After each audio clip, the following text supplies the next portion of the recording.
Okay guys, let's go straight to the point.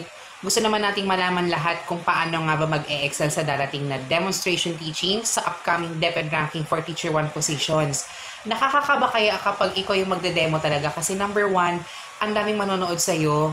Then number 2, kitang-kita lahat ng galaw mo. And number 3, parang kulang na lang tingnan talaga kung ano yung magiging mali mo sa lahat ng gagawin mo sa demonstration teaching. Nakakakaba yun, besh. Kasi kahit ako, na teacher na talaga, nahihirapan pa rin ako kapag maraming tao nanonood sa akin. Nakakaloka kaya. So kung hindi mo alam talaga kung anong gagawin, kung kinakabahan ka, kung ninenervyos ka, kung mamimental block ka, kung mahihimatay ka, at kung gusto mong malaman kung ano nga bang pwedeng gawin para maging successful ang demonstration teaching mo, keep on watching.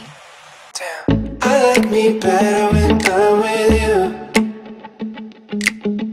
Hello guys, this is Cherniel again and welcome back to my YouTube channel. So this video is gonna be all about how to ace the demonstration teaching, and sasagutin natin yung mga questions na binigay nyo sa akin sa mga Facebook posts ko at yung mga messages nyo sa akin sa Messenger para malino ang lahat pagdating sa DepEd ranking for Teacher 1 positions. So, diba? Bongga.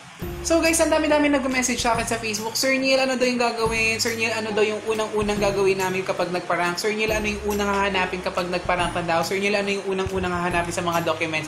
So ganito yun guys, para malino sa ating lahat kung ano yung unang-unang ginagawa kapag nagpaparank. Step 1, magre-register ka muna sa application.deped.gov.ph kasi doon ka i-input ng data mo para sa PDS mo na dapat merong unique applicant number or tinatawag nating UAN. Kasi kapag nag-register ka doon sa application.deped.gov.ph, ipiprint niya yung iyong PDS kasama ng iyong UAN kasi yung importante guys. May mga nagpapasa kasi ng mga PDS na walang UAN tapos binabalik sa kanila kasi nga dapat kailangan registered ka sa application.deped.gov.ph.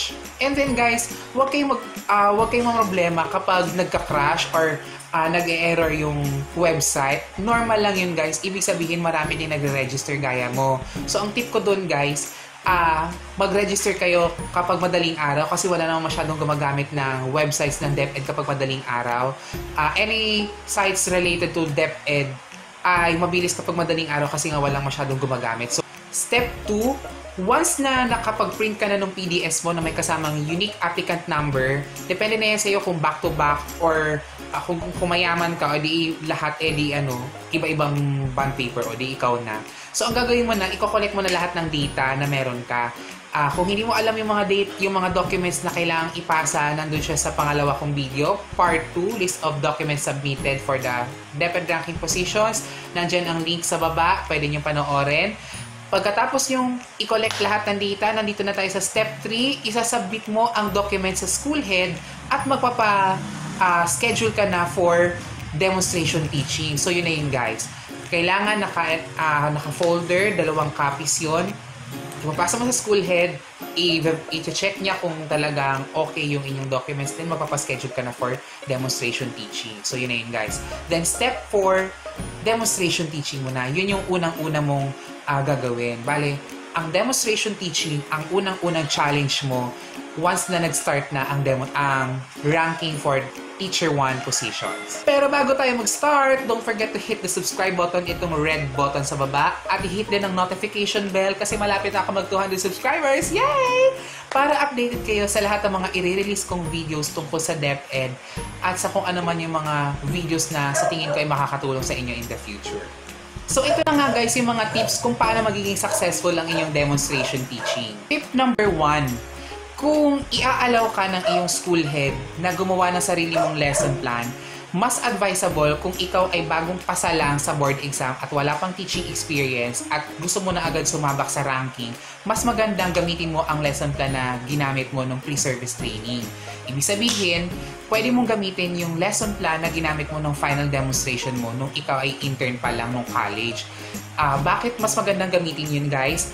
Kasi bagong graduate ka lang naman, bagong pasa, ibig sabihin, medyo fresh pa sa utak mo yung flow ng lesson plan, medyo fresh pa sa'yo yung techniques kung paano mo siya i-deliver, at yun yung pinaka unang-unang lesson plan na alam mong kayang-kaya mong gawin na kahit hindi ka masyadong mag-practice, kaya mo siyang i-execute. Kumbaga guys, bakit mo pahihirapan yung sarili mo kung pwede ka naman palang gumamit ng lesson plan na dati mo nang ginawa, di mas madali yung trabaho. Tip number 2, kung hindi ka inalaw ng principal mo na ikaw yung magpipili ng sarili mong lesson at binigyan ka niya ng lesson na ituturo mo instead, huwag mong kakalimutan guys na kapag susulat na kayo ng lesson plan, yung ating acronym na inaral talaga natin mula first year college hanggang fourth year college, yung SMART, S, specific. Huwag kakalimutan na dapat ang objectives natin, yung cognitive, affective, psychomotor, ay laging very, very specific. Dapat naka-indicate na sa objectives mo kung ano yung gusto mong mangyari at the end ng lesson plan mo. Dapat naka-indicate doon lahat ng mga gusto mong mangyari pag natapos na yung lesson plan. Ano yung inaasahan mo sa mga students mo, sa kanilang mind, sa kanilang values, at kung paano nila i-apply yung mga lessons na itinuro mo sa demonstration teaching mo. Letter M is measurable. Sa tingin mo ba yung pagtuturo mo ay kaya mo bang ituro yan within that day? Parang ganun yun. Sa tingin mo ba pag nagturo ka nung lesson na yun ay kaya bang matutunan agad yun ng mga bata? So yun yung measurable. Letter A is attainable. Kaya ba ng mga bata na mag-gets agad yung lesson na ituturo mo sa kanila? Kaya ba ng mga batang ma-reach yung expectations at yung objectives na isinet mo, yung standards na isinet mo para sa kanila? So yun yung attainable. Letter R is result-oriented. Dapat makita sa lesson plan na may result agad na maganda or parang mas magre-reflect yung mga outcomes or yung mga products na ipapakita ng mga students para malaman mo kung magiging successful yung iyong lesson plan or yung iyong demonstration teaching. And letter T, yung time-bounded. Dapat pag nag-demonstration teaching ka na, kailangan meron siyang specific number of minutes lang. Madalas 60 minutes, kung hindi, gaya sa primary, 50 minutes lang, pero madalas 60 minutes talaga ang nangyayari kapag nagde-demonstration teaching ka. So, ibig sabihin, sa 60 minutes, dapat nakapag-motivation ka na, nakapag-preliminary activities ka na, nakapag-discuss ka na, application, generalization, evaluation, hanggang sa dumating ka sa enrichment or sa assignment. Dapat yun, mula umpisa hanggang dulo, dapat matapos mo yun lahat. Kasi madalas, kapag hindi ka natatapos, less agad din sa puntos mo sa demonstration teaching. Sayang naman. Number 3, kung papayagan ka ng school head na gumawa ng sarili mong lesson plan, syempre, dun ka dapat sa subject na very, very good ka talaga. Pipili ka dapat ng subject na dun ka talaga pinakamagaling. Kasi, isipin mo ang demonstration teaching ay parang, ito na yung final show mo, bes, bago ka maging teacher talaga. Ito yung final show mo bago ka pumasok sa DepEd. Isipin mo, huling araw mo nang magtuturo, besh, kaya galingan mo na talaga.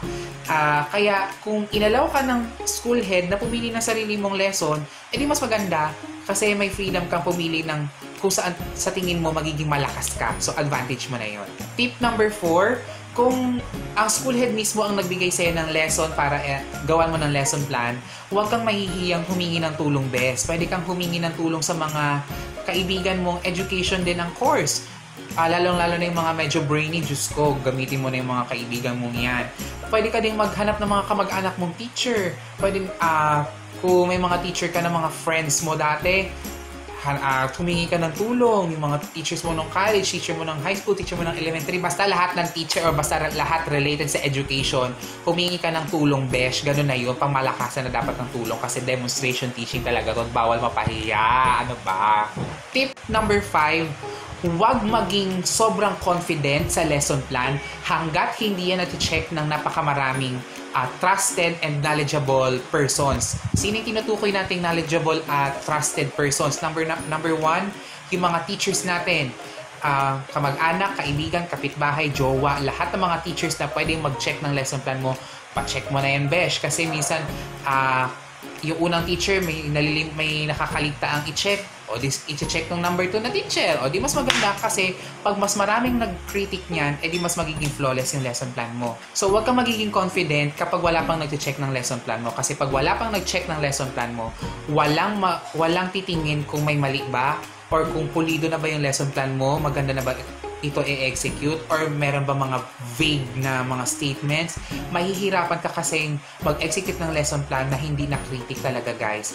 Mas maganda talagang i-check lagi ang lesson plan sa ibang tao para malaman nila or para malaman mo kung ano pa yung pwedeng i-improve at yung pwedeng i-improve, pwedeng i-eliminate, i-delete, or i-revise. Yun talaga yun, guys. Tip number 6, kapag nag-execute ka na ng iyong lesson plan at nag-umpisa na ang iyong demonstration teaching, siguraduhin mong hindi masyadong mahirap ang mga questions na ibibigay mo sa mga estudyante. Kasi, tip sa akin dati, huwag ka masyadong magbibigay ng mga very, very hard questions sa mga bata. Kasi kapag hindi nakasagot ang mga bata, naku, magre-reflect yun sa'yo, best. Kasi, bakit ganun yung mga questions mo? Ibig sabihin, hindi maganda ang art of questioning mo. Dapat kapag nagbigay ka ng questions, simple lang at maiintindihan agad ng mga bata yung gusto mong ituro sa kanila or yung itanong mo sa kanila.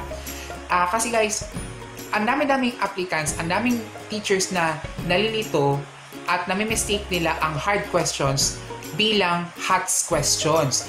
Guys, iba yung tinatawag nating mahihirap na tanong kesa dun sa mga questions na tinatawag nating nagre-require ng higher order thinking skill. Kasi pag hard question, parang wala ka naman talagang magagawa. Kasi kapag wala kang alam, edi hindi mo masasagot yun. Mahirap nga eh.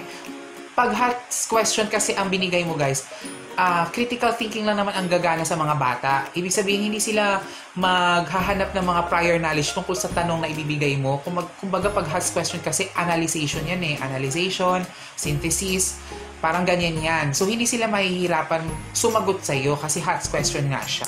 So guys, uulitin ko, huwag mong pahirapan ang mga bata kapag nagtanong ka kasi ikaw din ang mahihirapan kapag hindi sila nakasagot sa mga questions mo. Tip number 7, be creative guys. Kasi hindi lang ito basta-basta demonstration teaching. Ito ang demonstration teaching talaga na parang final demonstration teaching mo guys bago ka makapasok sa DepEd.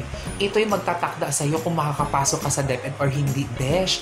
Kaya unang-unang challenge pa lang itong demo na to, magpakitanggilas ka na talaga sa school head at sa school screening committee na ay kabog, bongga, marunong to magturo, magaling to magturo, ganon. Hindi lang dapat basta marunong, kundi magaling kang magturo. So paano tayo magiging creative? Number 1, kung computer literate ka at ang galing-galing mo talaga sa computer, or kung may little knowledge or may knowledge ka sa computer, gamitin mo yun sa iyong advantage. Halimbawa, kung marunong kang gumawa ng video games using Microsoft PowerPoint, gawin mo. Kasi gumagamit lang naman tayo ng hyperlinks doon. Gumagamit lang naman tayo doon ng mga sounds. Gumagamit lang naman tayo doon ng mga GIFs. Pwede kang gumamit ng GIFs, yung mga pictures na gumagalaw para mas eye candy ang iyong magiging presentation. Pwede kang gumamit ng video clips. Pwede kang gumamit ng mga theme song. Pwede kang gumamit ng mga kanta na pinalitan ang lyrics at binago. Ang binagong lyrics ay yung lesson mo na. Bahala ka dun guys, be creative talaga, pagganahin nyo yung utak nyo. Kasi hindi nyo alam, baka magustuhan nyo ng inyong magiging panel sa demonstration teaching. Bigyan ka pa ng mataas na grade pagdating sa demonstration teaching mo. Next, kung may talent ka naman, kung marunong ka sumayaw, marunong kang kumanta, marunong kang mag-acting, magaling kang mag-monologue, gamitin mo yun sa advantage mo pa rin. Halimbawa, kung singer ka, kung bilitera ka, edi yung lesson mo, gawin mong teams, gawin mong kanta, gawin mong jingle, o edi mas unique ka, para after ng demo mo, ikaw yung tatawagin, ay, ito yung kumanta, ito yung nag-jingle. O diba, natandaan ka sa ginawa mo, kaysa sa pangalan mo, parang, kumbaga, ibig sabihin remarkable yung ginawa mo sa demonstration teaching mo. Kung marunong ka naman sumayaw, edi mag-PE ka na lesson. Kumbaga, bakit ka magpapakahirap sa mga core subjects o sa mga major subjects kung marunong ka naman sumayaw? Edi mag-PE ka kasi walang masyadong nagde-demo ng PE, so unique na agad siya, number 1 na yon. Unique siya, kakaiba. So kung marunong ka sumayaw at kung sa tingin mo ang ituturo mo ay dance steps, edi mag-video ka na sarili mo sumasayaw, o edi masaya yon kasi sarili mo yung ginamit mo bilang instructional material mo, parang ganon. Next guys is, pag gumawa na kayo ng instructional materials, gandahan nyo talaga, besh. Hindi yung parang gumawa ka ng instructional materials na parang mag-group report lang kayo sa college. Tandaan nyo guys, demonstration teaching ito. Bawal dito yung parang loka-loka ang instructional materials. Kaya kapag Create ka na ng instructional materials kahit magastusan ka or kahit hindi ka nga masyadong magastusan, dapat maganda lang, malinis, related talaga sa magiging lesson mo, related siya sa magiging execution ng lesson plan, basta presentable, maganda na yan guys. Basta, depende nga yan sa'yo kung anong klaseng instructional materials, pagganahin mo yung utak mo. Ako, sa case ko, gumamit ako ng video games. Gumamit ako ng storybook na ako din mismo yung nag-drawing. Talagang isang cartolina talaga siya guys. Dapat iisipin mo din yung magiging, sino ba yung iyong tuturuan. Siyempre, iaakma mo yung instructional materials mo dun sa mga tuturuan mo. So sa case ko, grade 2 sila, primary, gusto pa nila yung mga storybook. Kasi nung time ko, na nilabas ko na yung storybook ko, hindi ko talaga malimutan guys. Merong bata doon na grade 2 na tumingin siya sa katabi niya, tapos ganun siya. Ibig sabihin, nakuha ko yung excitement ng bata kasi gumamit ako ng storybook. Lalo pa nung gumamit ako ng video game kasi bibihira ang paggamit ng video games sa lesson plan. Tip number 8, confidence is your very best friend pagdating mo ng demonstration teaching. Hindi ko na masyadong kailangan i-explain yun guys. Dapat pagpasok mo pa lang sa room kung saan ka magda-demonstration teaching, talagang dapat makita ng panel mo na parang normal na lang sa'yo na magturo. Kasi yan yung magiging buhay mo habang buhay talaga, habang nasa DepEd ka, magtuturo ka habang buhay. Dapat normal na siya sa'yo, normal nang lumalabas sa'yo na magaling ka nang magturo, normal na kahit may nanonood sa'yo, nakakapag-execute ka ng lesson plan mo nang maayos, ganun yun.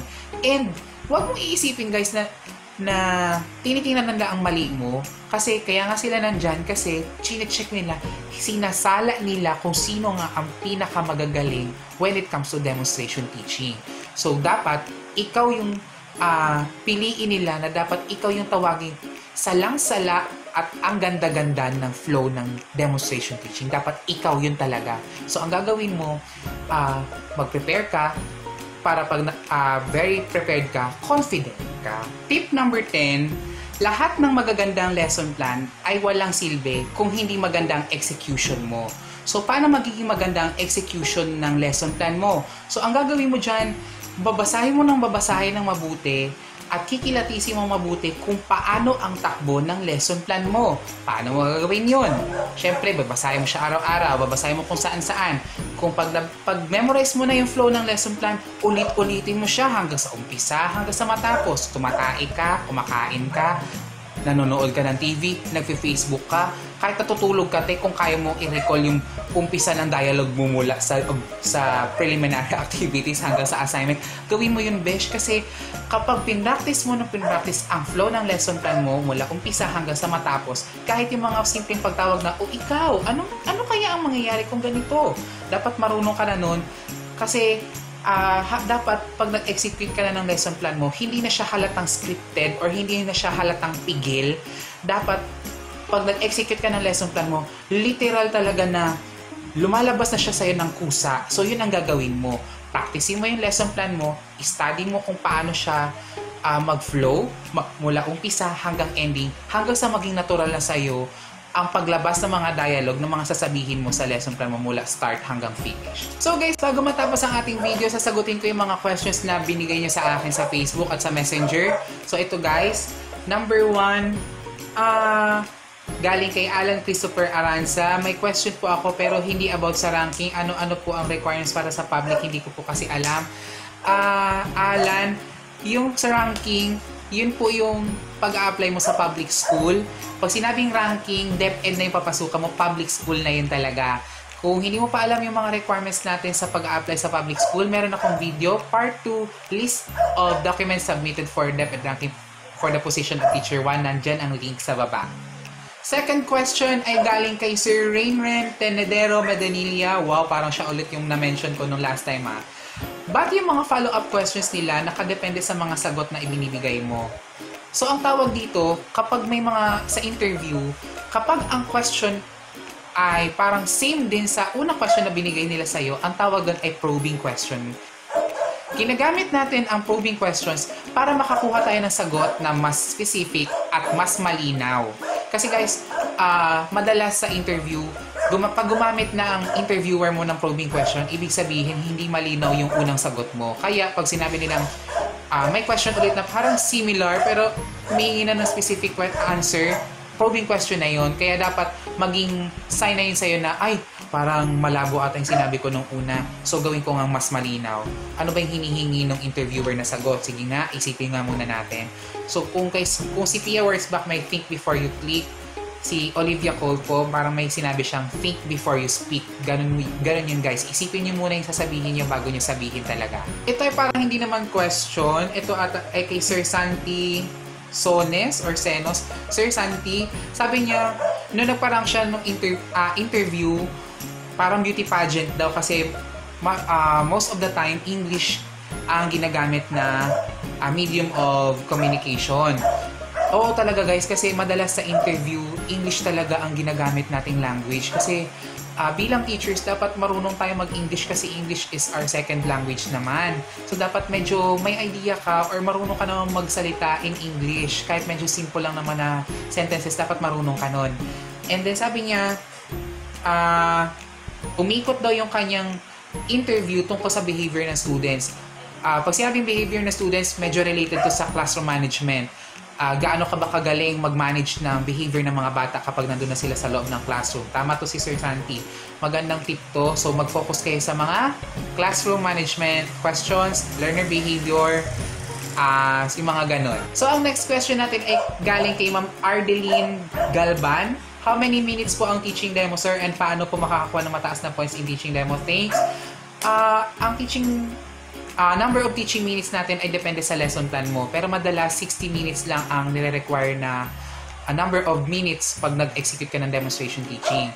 Meron mga school heads na hindi naman pinapatapos talaga yung buong 60 minutes. Kasi guys, paano kung madami kayong aplikante, di 60 minutes kayo, hindi inabot ng gabi yung mga panel. May ibang mga school heads and may ibang mga panel na mula preliminary activities hanggang evaluation lang. Merong ibang mula preliminary activities hanggang discussion lang. Depende nga yan sa'yo.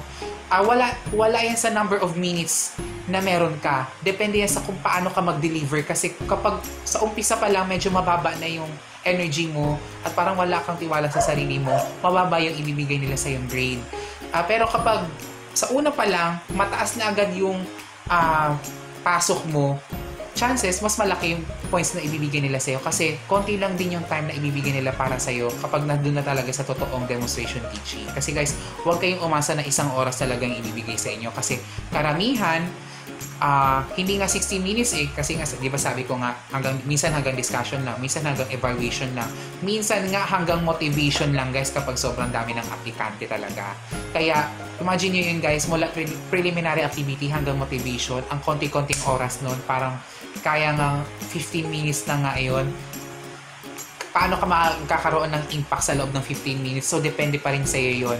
So, paano ka matututo? So, paano mo malalaman ang magagandang tips para makapag-execute ka ng magandang demonstration teaching? Panoorin mo tong video na to, darling. Ang next question natin ay kay Sir Win Galaran. Yung about sa Omnibus, sir, ayaw po tanggapin ng attorney sa kasi dapat daw po ay affidavit. Ako guys, ganito yung aking sinubmit na Omnibus ko.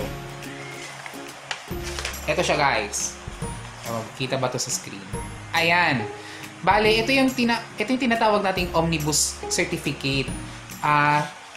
Para ako, meron kasi kami agad nitong soft copy.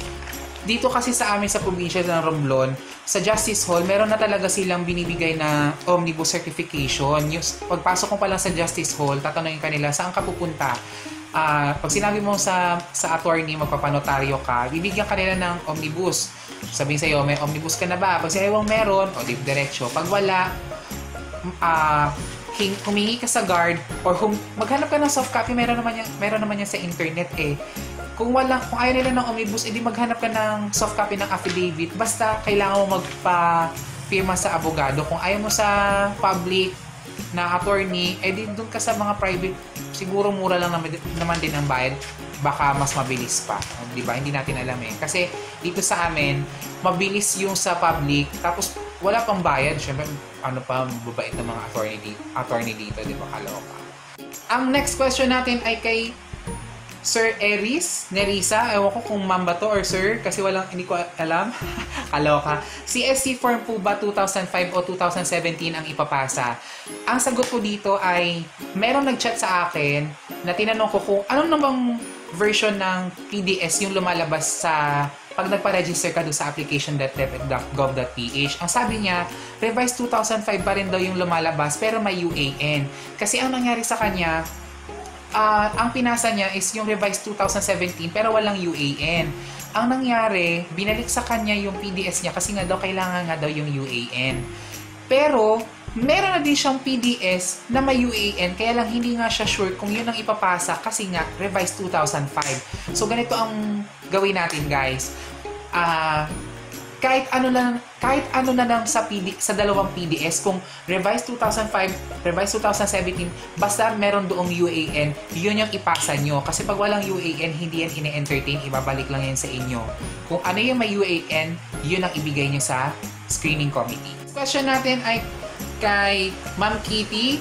Pag magpaparanking po ba, mag-apply muna sa school na gusto mong pasukan? Oo naman, dun ka muna, yun ang unang-unang mong pupuntahan after mo magpa-register sa application.deped.gov.ph at mag-collect ng data. Syempre, magpapasa ka doon sa school mismo na kung saan gusto mo mag-apply.